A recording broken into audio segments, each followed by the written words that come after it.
at this point in my life, wallah, yani, I've been gifted, yani, alhamdulillah, by Allah, with yani, cancer throughout my body, and yani, I've changed my whole life to sort of helping people. Why do you call it a gift, Ali?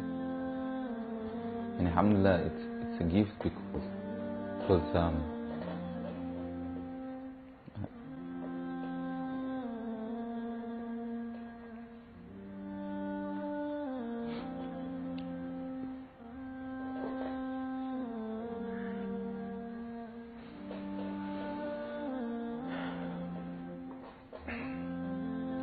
and it's a gift because yani, Allah's given me a chance to change. What has having cancer, what has it opened your eyes to? SubhanAllah, everything in life, yani, even the yani, smallest gift, like yani, breathing fresh air.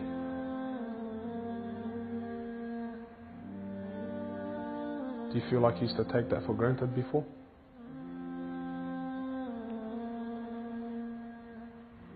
How long have you had cancer? 4 months now. Ali was diagnosed with stage 4 cancer and given only 7 months to live. Upon finding the news, he immediately sold his successful business and was forced to reconsider the lavish lifestyle he was accustomed to. Everything was to change. Ali, what was your reaction when you came to know you had cancer? I got rid of my cars, I got rid of my watches, even my clothes. I took them with me overseas and I gave them to a lot of people up there. Alhamdulillah. So I wanted to try to leave this world without anything. So you were on a mission to get rid of your dunya. It wasn't until Ali invited us into his room that we truly understood the luxurious lifestyle that he was living and the extent of the sacrifice that he was making. What's all this, Ali? Talk to me, explain this. It's a bracelet, yani, costs about $60,000. $60,000. Yeah. What do you have in these boxes, Ali? They're all my shoes, alhamdulillah. Louis Vuitton? All Louis Vuitton. How much is something like this worth, Ali? They're probably about 1,300. How much you pay for that, Ali? About 700. For a pair of thongs, yeah. So what's happening with the sunglasses here, Ali? I just like collecting different sunglasses. Yeah? I've got rid of a lot of them. I gave them to a couple of brothers in Africa, alhamdulillah. So you're telling me there's a kid in Africa that's walking around with Louis Vuittons and... Can I try one of these hats on? I've only mentioned them in my talks like 100 times. You can try the red one on. It's limited edition one.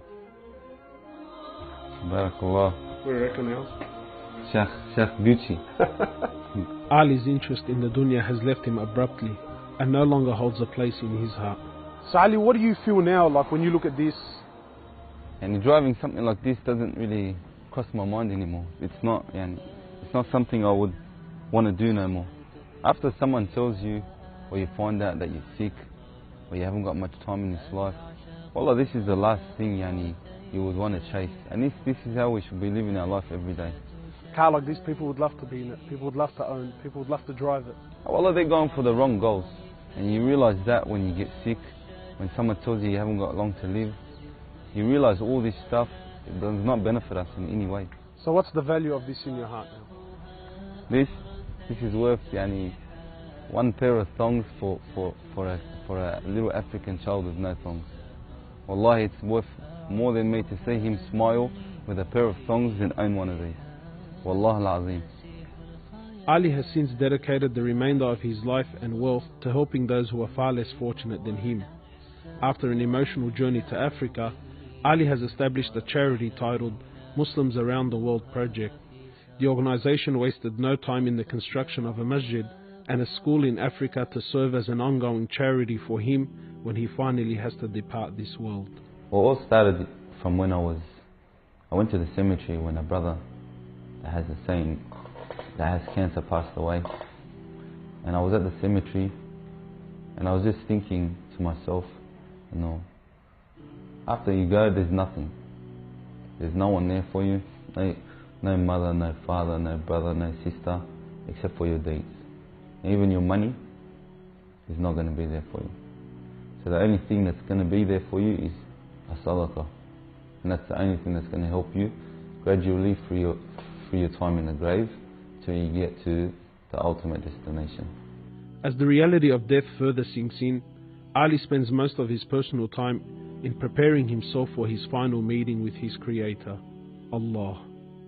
The Prophet of Allah says, sallallahu alaihi wasallam, more or less, he says, he who loves to meet Allah, Allah loves to meet him. And he who hates to meet Allah, Allah hates to meet him. Are you loving to meet Allah? Because of this cancer, I've been advised by one of the brothers to take a special drug to help me with pain and stuff. And subhanAllah, it's very strong. I took a bit too much and I came into a whole different world within not knowing where I was, and it was very hard for me. And subhanAllah, I actually seen things I've never seen before. And my family were there all standing around me, and I was pointing up and I was saying, Ya Allah, take me. And it was that beautiful what I was seeing. I just wanted to go. And the next day, subhanAllah, I woke up and I was upset that Allah didn't take me.